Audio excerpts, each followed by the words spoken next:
Hi friends and hello ladies and gentleman, আমরা আমাদের নতুন ভিডিও নিয়ে এলাম। যারা আমাদের চ্যানেলটা দেখছেন নলেজ ভাইবসে সুদীপ্ত হালদার, দেখুন, প্রোগ্রামগুলোকে ভাইরাল করুন। এবং আমরা প্রথম দিন থেকে চোখে চোখ রেখে কথা বলছি, যেই হোক, প্রতিপক্ষ বলে নয়, যে ম্যাটার নিয়ে কথা বলছি সেটা যদি শাসক হয়, সেটা যদি বিরোধী হয়, সেটা যদি জিও পলিটিক্সের যে কোনো ব্যাপার হোক বা ইন্ডিয়ান পলিটিক্সের যে কোনো ব্যাপার হোক, আমরা we can call a spade and we did call a spade. আর আমরা পুঙ্খানুপুঙ্খ অ্যানালিসিস করার চেষ্টা করেছি, আপনাদের সহযোগিতাও পেয়েছি। তবে রিসেন্টলি কিছু পারিবারিক কারণের জন্য আমরা অনেকগুলো ভিডিওস করতে পারিনি। আমাদের পুরনো ভিডিওসগুলো দেখুন, লিঙ্কে রয়েছে। আর আজকে যে পয়েন্টটা বলতে এসেছি, হ্যাঁ, সেটা সবারই মেন পয়েন্ট। আমরা অলরেডি একটা প্রোগ্রাম করেছি এই অভয়াকে নিয়ে বা আরজি করের ম্যাটারটা নিয়ে। রেপ আর মার্ডার বলতে বারবার ক্লান্ত লাগে, রিপিট করছি না। আপনারা সবাই জানেন কি হয়েছে না হয়েছে, তারপরে কি হয়েছে না হয়েছে, গভর্নমেন্টের কী রিয়াকশান, কীভাবে গোদাভাবে একদম বলছি প্রমাণ লোপাট করতে গেছে এবং নিজেদের লোক, এমন কিছু বড় বড় লোকের নাম আছে, শোনা যাচ্ছে এসপি দাস বলে একজন হেলথ ডিপার্টমেন্ট স্বাস্থ্য দপ্তরের লোক আছে, যিনি মমতা ব্যানার্জির খুবই ক্লোজ বন্ধুস্থানীয়, যার মেয়ের জন্য আলাদা করে পোস্ট তৈরি করতে হয় স্বাস্থ্য দপ্তরে। এবং বেশ কিছু টিএমসি নেতার পুত্র রয়েছে যাদের এই she fall in line এই সেক্স স্ক্যান্ডাল বা বলতে পারেন এই পড়াশোনার স্ক্যান্ডালটার মধ্যে যদি মার্কস পাইয়ে দেওয়ার জন্য এবং ইলিগাল ড্রাগস রিলেটেড যে ম্যাটারটা, সেইগুলোর জন্য তাকে she fall in line এটাকে চাপ দেওয়া হয়েছিল এবং একটা দৃষ্টান্তমূলক শাস্তি দেওয়া হলো এইভাবে যে দেখ, এটা করতে গিয়ে একটু বেশি করে ফেলেছে, কিন্তু এটাই করতে দেওয়া হয়েছিল, যার জন্য রাতারাতি উনি নেমে পড়েছেন। আর একটা জিনিস খুব অবাক লাগলো, মানে আমি প্রথম দিন থেকেই আপনাদের বলছি যে এই সুপ্রিম কোর্ট আমাদের দেশের এমন একটা জায়গা, সবাই বলে খুব জিনিসপত্র, কিন্তু এই চন্দ্রচূড়ের আন্ডারে সুপ্রিম কোর্ট হট করে এই ম্যাটারটাই সুমতো নিল। এতদিন ডিএ মামলা 19 মাস 21 মাস দেখে না, নিয়োগ দুর্নীতি মামলা হাইকোর্টে রায় দিয়ে দিল, সেটাকে স্থগিতাদেশ দিয়ে এখন অবধি নিচ্ছে না, সেখানে শুনানি বন্ধ করে দিয়েছে। এখানে অমৃতা সিনহার এজলাসে অভিষেক ব্যানার্জির ম্যাটারটাকে শুনানি বন্ধ করে দিয়েছে। পুরো দেখুন পারপাসফুলি খেলা চলছে। এবং এই ম্যাটারটা নিল, এই ম্যাটারটা এমন একটা ম্যাটারের বেশ কিছুদিন ঘষবে, বেশ কিছুদিন নাচবে, সেই জায়গাটা কি হচ্ছে, উনি ওটাকে নিয়ে নিলেন এবং পুঙ্খানুপুঙ্খ ওই জায়গায় উনি ওখানে হিয়ারিং করবেন, অন্য মামলাগুলো দেরি হবে।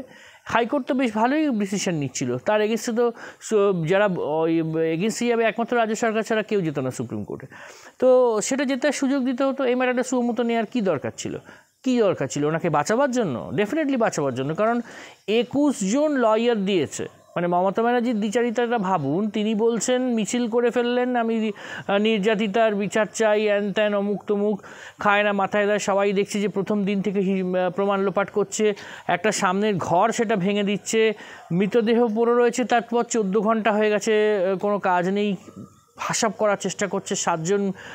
3 জন স্বাস্থ্য দপ্তরের লোক যারা ডিপার্টমেন্টে 12টার আগে আসে না, তারা সেখানে সকাল 9টায় পৌঁছে যাচ্ছে, 9টার পর, এবং সেখানে পুঙ্খানুপুঙ্খ হিসেব করছে যে কপি বুক স্টাইলে, যেটা কপিল সিব্বল সুপ্রিম কোর্টে বলছে we have followed by the T, মানে আমরা একদম লাইন অফ অ্যাকশন ফলো করেছি, যাতে তুমি তো করবে, you have frame the whole thing. আসল কথাটাই তো কেউ ধরলো না, যে মৃতদেহটাকে এত জলদি মা বাবার পারমিশন ছাড়া হুট করে পুড়িয়ে দেওয়া হলো কেন? এটা তো মেন কথা, এটা সুপ্রিম কোর্ট বললো না কেন? বলেছে, কিন্তু কি প্রক্রিয়া, কি শুধু অবজারভেশন দিয়ে, এটা কি? এটা তো মেন জিনিস, যে আপনি 21 জন লয়ারকে দিয়ে আমাদের ট্যাক্স পেয়ারের মাইনের কোটি কোটি টাকা খরচা করে সুপ্রিম কোর্টে নিজেকে বাঁচাতে যাচ্ছেন, এদিকে রাস্তায় বলে বেড়াচ্ছেন আমি এর বিচার চাই, নির্যাতিতার বিচার চাই, অভয়ার বিচার চাই, টিএমসির ঝাড়ুদার থেকে শুরু করে সব নেতা বলছেন, অথচ আপনি 21 জন লয়ারকে কোটি কোটি টাকা দিয়ে পুষছেন সেখানে নিজের পেশেন্ট বাঁচানোর জন্য। মানে এর থেকে বড় ন্যাক্কারজনক ব্যবস্থা আর কী হতে পারে? এবং সেখানে পুঙ্খানুপুঙ্খ আলোচনা হচ্ছে, যেখানে গোদা বাংলায় দেখা যাচ্ছে যে একটা dead body without the permission of the person, যারা স্টেক হোল্ডার, বাবা মা মেনলি, তার মেয়ে মারা গেল, তার সন্তান মারা গেল, তার দেখার অধিকার নেই, সে 10 মিনিট দেখতে দিচ্ছে 3-4 ঘন্টা বসিয়ে রেখে, এবং বলা হচ্ছে বাড়ি দিয়ে আত্মহত্যা করেছে। এইরকম এতগুলো মিসইনফরমেশনস, তার মধ্যে থেকে তার বডিটাকে জোর করে পুলিশকে দিয়ে নিয়ে গিয়ে পুড়িয়ে দিচ্ছে, যাতে সেকেন্ড পোস্টমর্টম না হতে পারে। এর জন্য বিনীত গোয়েল বা তার পুলিশকে কী ধরা হয়েছে, কী স্টেপস নেওয়া হয়েছে তার এগেনস্টে? এটা তো প্রাইমা ফেসি অবজারভেশন থেকে তো পাওয়া যাচ্ছে এতগুলো অ্যানোমালি। সেখানে কপিল সিব্বল বলছে হ্যাঁ বারবারিক জিনিসপত্র, it's a barbaric affair, we are also with the same thing. দাঁত বার করে উনি হাসছেন, তুষার মেহতা ঝাড় দিয়েছেন, তাতে কি এসে গেছে ওনার? উনি তো পশ্চিমবঙ্গ সরকারকে একটা মুরগি পেয়েছেন, কোটি কোটি টাকা বার করে যাচ্ছেন, পার ডে 25 লাখ টাকা করে নিচ্ছেন, 21টা প্রথিতযশা লয়ারকে নিয়েছেন নিজেদের পেছন বাঁচানোর জন্য, আমাদের ট্যাক্স পেয়ারের পয়সা কোটি কোটি টাকা যাচ্ছে। উনি তো পেয়েছেন মুরগি, উনি তো এইগুলোই হাসবেন। এবং উনি আজকে অবশ্য একটা জিনিসে ফেসে গেছেন, উনি একটা বার কাউন্সিলের লেটারে চিঠি দিয়েছেন যে চিঠিটা ওনার বার কাউন্সিলে কোনো মিটিং হয় জিনিস হয়নি, যে পশ্চিমবঙ্গ সরকারের এটা যে অ্যাকিউজড হয়েছে, মানে যে সেই নাকি দোষী, তাকে দোষীর জন্য সাব্যস্ত করা হয়েছে এবং সে নাকি তার জন্য সবাই একজোট হও। এটা নিয়ে তাকে কনফ্লিক্ট অফ ইন্টারেস্ট দেখা দিয়েছে, তার জন্য তাকে শোকজ করা হয়েছে। But that's a different affair. এই ধরনের লোকেদের নির্লজ্জতার পরিচয় নেই, কালকে ক্ষমা চেয়ে নেবে। সুপ্রিম কোর্টে এরকম অনেক প্রশান্ত ভূষণকে দেখেছি, সবাইকে দেখেছি, অনেক ভালো প্রথিতযশা লয়ারকে চুপ করিয়ে দেয়।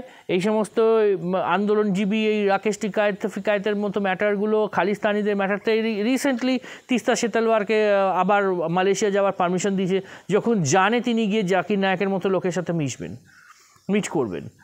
এই সুপ্রিম কোর্ট জেনে বুঝে রাত্রি 9টার সময় তাকে বেল দিয়েছিল এই সুপ্রিম কোর্ট থেকে, যখন জাজেরা বিকেল 5টা অবধি অন্য জায়গায় একটা নৃত্য অনুষ্ঠানে দেখছিল। তিনি হাইকোর্টের ডিভিশন বেঞ্চে হেরেছিলেন, বেল পাচ্ছিলেন না, রাত্রি 9টার সময় সুপ্রিম কোর্ট খুলে তার বেল হয়। এগুলো দ্বিচারিতা নয় তো? এবং এই যে সিলেক্টিভ মোটিভ, সিলেক্টিভ ব্যবহার, বিহেভিয়ার সুপ্রিম কোর্টের, একজনের জন্য তুমি রয়েছো সারাক্ষণ শোনার জন্য। অরবিন্দ কেজরিওয়ালের বেলপ্লি, মানিশ সিসোদিয়ার বেলপ্লি প্রায় দরকার হলে রোজ শুনছে। তাকে ভোটের জন্য সে কী এমন বড় ব্যাপার যে দেশের এত বড় ক্ষতি করে যারা লাখ লাখ কোটি কোটি টাকার ঘোটালা করছে তাদের জন্য তুমি শুনতে বাধ্য? সাধারণ মানুষের জিনিস এসএলপি হয়ে পড়ে থাকে, স্পেশাল ডিপুটেশন কত তো পড়ে থাকে, তুমি শুনছো না কেন?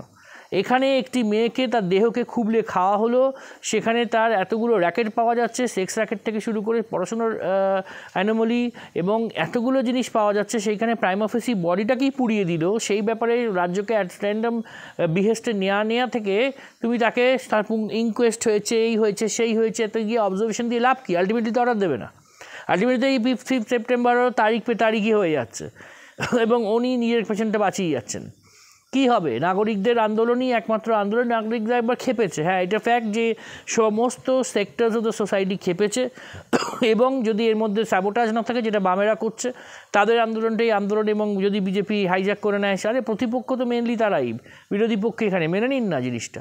আপনাদের যদি পছন্দ হয় চুপ করে থাকুন না। আপনাদেরও তো আজকে লালবাজার অভিযান ছিল, আমরা তো চুপ করে রয়েছি, হ্যাঁ সাপোর্ট করছি, আপনারা যা ইচ্ছা করুন। সেইটা যদি লোকে মেনে নিতে পারে, তো অন্য ছাত্র সমাজের সামনে যেই থাকুক, পেছনে যেই থাকুক, একটা সিভিল সোসাইটি এটা আপিভেল করছে, সমস্ত sectors of the society, lawyers থেকে শুরু করে, সিএ থেকে শুরু করে, টিচার্স থেকে শুরু করে, পাড়ার যে কোনো লোক, যে কোনো পন্থা, সবাই এই জিনিসটাতে এগিয়ে এসছে যে নাও আর নেভার। এই যে দিন এইরকমভাবে ক্রিমিনালসদের প্রশ্রয় দেওয়া, criminalisation of politics as well as এইরকমভাবে রেগুলারলি লোককে প্রশ্রয় দিয়ে তাদের মাথায় চড়িয়ে দেওয়া, পুলিশকে দলদাসভাবে ট্রিটমেন্ট করা, সমস্ত লোককে অ্যাট র্যানসাম নিয়ে ভুল বোঝানো এবং এত বড় আসপদ্দায় কুণাল ঘোষের মতো পচা শামুকে পা কাটাচ্ছে তৃণমূলেরই শকুনি যেগুলো প্রোডাকশন, এরা তো দলটাকে এমনিই শেষ করবে। যে তারা বলছে যে যারা এটাকে প্রোটেস্ট করছে তুমি লক্ষ্মী ভাণ্ডার নিও না, লক্ষ্মী ভাণ্ডার আমার বাবার টাকা দিয়ে দেওয়া হচ্ছে? লক্ষ্মী ভাণ্ডার কি কুণাল ঘোষের বাবার টাকায় দেওয়া হচ্ছে, না ওই উদয়ন গুহর বাবার টাকা দিয়ে দেওয়া হচ্ছে, না ওই যিনি ওই বড় বড় কথা বলছেন অরূপ চক্রবর্তী সামথিং হাওড়ার কোন নেতা আর একজন, তার বাবার টাকা দিয়ে দেওয়া হচ্ছে? এটা সরকারের টাকা, সরকার ট্যাক্স পেয়ারের মানি ইউজ করে। আজকে এই গভর্নমেন্ট চলে গেলেও পরের গভর্নমেন্ট এর থেকে কমাতে পারবে না, বাড়াতে পারে টাকাটা। তারপরে তুমি বলছো তুমি উইথড্র করো। You have the guts and the gumption to tell that on camera. কারণ আমাদের মিডিয়াও হয়ে গেছে চটিচাটা, এদের মতো লোককে বয়কট করে না। এই কুণাল ঘোষ যেগুলো বকলমে ভাসিয়ে রেখে দিয়েছে, এই যে এয়ার অ্যাপারেন্ট, এয়ার মানে HEIR, এয়ার মানে উত্তরাধিকারী, মমতার যে উত্তরাধিকারী অভিষেককে আলিন্দে, ক্ষমতার আলিন্দে ডাইরেক্টলি মমতা ব্যানার্জি ঢুকতে দিতে চাইছেন না, কারণ তিনি তখন এই ডিজি বা আইজিগুলোকে অর্ডার দিতে পারবেন। ক্ষমতার আলিন্দে যে ক্ষমতাটা সেটা আস্তে আস্তে সরে যাবে, যেরকম এই সংগঠনের আলিন্দে অভিষেক ব্যানার্জির সমস্ত লোক ঢুকে পড়েছে। এখন অভিষেক কিছুটা হলেও টিএমসির মধ্যে যোগ্য, কারণ যে পলিটিক্সটা সে করছে বাইরে অ্যাপারেন্টলি এমটি ভেসেল সাউন্ড মাছ লাগলো। টিএমসির অনেকগুলো জায়গায় টিএমসিকে মডার্নাইজ করা, ভুলভাল গোয়েবলসের থিওরিতে প্রচার করা, আইপ্যাককে নিয়ে প্রচার করা থেকে শুরু করে সে একটা বড় জায়গায় নিয়ে নিয়েছে এবং সে চাইছে সে ক্ষমতার আলিন্দে একটা পোস্ট পাক। সেই জায়গাটা সে মমতা ব্যানার্জি দিচ্ছে না। সুদীপ বন্দ্যোপাধ্যায় যে কিছুই করে না, তাকে এমপিদের লিডার করে বলে দিয়েছে এবং বলা হয়েছে কোন সময় সেন্ট্রাল গভর্নমেন্ট পড়লে তোমাকে পোস্ট দেওয়া হবে। এটা কোনো কথা হলো? সেন্ট্রাল গভর্নমেন্ট পোস্ট পড়বে না, তার যতদিন না পড়বে ততদিন তুমি 5 বছর চলে যাবে, তুমি কি পোস্ট দেবে না? তার মানে তুমি চাইছো দিস এয়ার অ্যাপারেন্ট যে who is trying to come in the proximity of power, মানে পাওয়ারের ভরকেন্দ্রে আসতে চেষ্টা করছে। এটা কি জিও পলিটিক্স বলে? এটা কি পলিটিক্স বলে? আমরা বুঝতে পারছি, এটা অনেকেই অ্যানালাইজ করতে পারছে না। The person who is trying to come in the proximity of power, তুমি তাকে দূরে সরিয়ে রাখার জন্য এই জিনিসগুলো, যার হয়তো হ্যাঁ নিজের পাওয়ারের মধ্যে তার গুণ আছে, সেই জায়গাটা তাকে দাও। সেটাকে না দিয়ে সেই যদি ক্ষমতার আলিন্দে না আসে সেই জন্য তুমি তাকে ব্রাত্য রেখে দিচ্ছ। এবং এই সমস্ত ঘরে ভৃত্যস্থানীয় মানে পুরনো যাদের লোক, যেগুলো যারা কোনো কথা বলে না, মমতা ব্যানার্জি শুতে বললে শুয়ে, মানে বসতে বললে বসে, দাঁড়াতে বললে দাঁড়ায়, শুয়ে পড়তে বললে সটাক মাটিতে শুয়ে পড়বে, এরকম লোকজন তারা কোনো প্রোটেস্ট করে না। অথচ অভিষেক ব্যানার্জি বকলমে যারা কথা শিখিয়ে কথা বলে, এই কুণাল ঘোষ, এই বিলম্বিত বোধোদয় হয়ে শান্তনু সেন যাকে স্কোয়ার ফুট চেন বলা হয়, বা সুখেন্দু শেখর রায় যাকে ওই দিল্লির পলিটিক্স এখন একটু কম দেখা হয়, তারা বিলম্বিত বোধোদয় হয়ে কথাবার্তা বলে বা প্রোটেস্ট করে। All these are made of gimmicks. কারণ এখানে তাকে যা বলতে বলছে অভিষেক ব্যানার্জি, কারণ সে চাইছে প্রক্সিমিটি অফ পাওয়ারে আসতে এবং মমতা ব্যানার্জি সেটাকে করতে পারছেন এবং she has mishandled the whole situation. এটা তো সত্যি। আজকে যেভাবে এটাকে ট্রিট করা যেত, যেভাবে এই বিভিন্ন রেপ মার্ডার কেসগুলোকে ট্রিট করা যেত, তিনি করেননি। তার এই she is a failed health minister, she is a failed home minister, she is a failed chief minister. কারণ প্রত্যেকটা জায়গায় তুমি ক্যাবিনেটে তুমি সই করেছো, তুমি প্রত্যেকটা জিনিস জানো। She should be taken to custody and ইন্টারোগেটেড। আজ যে কোনো অন্য লোক হলে তাকে, বিনীত গোয়েলকে ইন্টারোগেশনে নেওয়া হবে না কেন? কমিশনার অফ পুলিশকে প্রথম দিন থেকে হাসাব করার জন্য তিনি রয়েছেন, প্রথম দিন থেকে এই প্রমাণ লোপাট করার জন্য তিনি রয়েছেন। পিডাব্লিউডিকে দিয়ে তার একটা সামনে বাথরুম যেটা ছিল হাত ধোয়া হয়েছে, যেই জায়গাগুলো সেগুলো ভেঙে দেওয়া হয়েছে। একটা সুপ্রিম কোর্টের অবজারভেশন কোথায় সেই নিয়ে? কী ধরনের এই টিমিড অবজারভেশন করে কি হবে? কতক্ষণ? যে 2-3টেকে সাসপেন্ড করুক তবে তো যাবে, টনক নড়বে। যে এই বিনীত গোয়েলের মতো কমিশনারকে সাসপেন্ড করুক, ততদিনে তো যা করার করে নিচ্ছে। আপনি সুমতো মামলাটা নিয়ে কি হলো লাভ? আপনি কেজরিওয়ালের কে মানে ইররেশনালি আপনি কোনো provisions of life flouting all rules আপনি তাকে 21 দিন প্রচার করতে দিয়েছিলেন, যেটা সিআরপিসিতে কোনো প্রভিশন ছিল না। আর যতদূর আমরা আইন বুঝি ছিল না, সে সারা দেশের আইনজীবীরা বলেছে, হারিস সালভে থেকে শুরু করে সবাই বলেছে। সুতরাং আপনি খালিস্তানি টাকার একটা বিরাট অংশ ওখানে যাচ্ছে, এই অ্যান্টি ইন্ডিয়া অ্যান্টি ন্যাশনাল একটা বিরাট অ্যামাউন্ট অফ টাকা সেখানে যাচ্ছে, সুপ্রিম কোর্টে আলিন্দে ঘুরে বেড়াচ্ছে, যার ফলে এদের টাকা এরা বলবান হয়ে বলিয়ান এই কাজ করছে। ডেফিনেটলি বলতে হচ্ছে, আজ এই সুপ্রিম কোর্ট সব কিছুর ঊর্ধ্বে নয়, তারা যা করবে তারা সেটাই লোকে মানবে, তাদের দ্বিচারিতা লোক বলতে পারবে না, এরকম তো না। জেলে পুড়লে পুড়বে, কী করার আছে? এমনিই তো পচে মরছে লোকজন, তো জেলে পুড়লে পুড়বে। আমরা তো তবু জেল দেখে নিয়েছি, আপনারা তো দেখেননি। আপনারা এই ক্ষমতার আলিন্দে রয়েছেন। হ্যাঁ, রোদ্দুরে একটা কথা বলেছিলেন, আপনারা কোনো দিন এই লালবাজারের জেলে গেছেন? লকআপে গিয়ে দেখবেন একবার, যারা একবার করেও গেছেন। হ্যাঁ, আমরা গেছি, জেনে বলছি, ইলিগালি গেছি।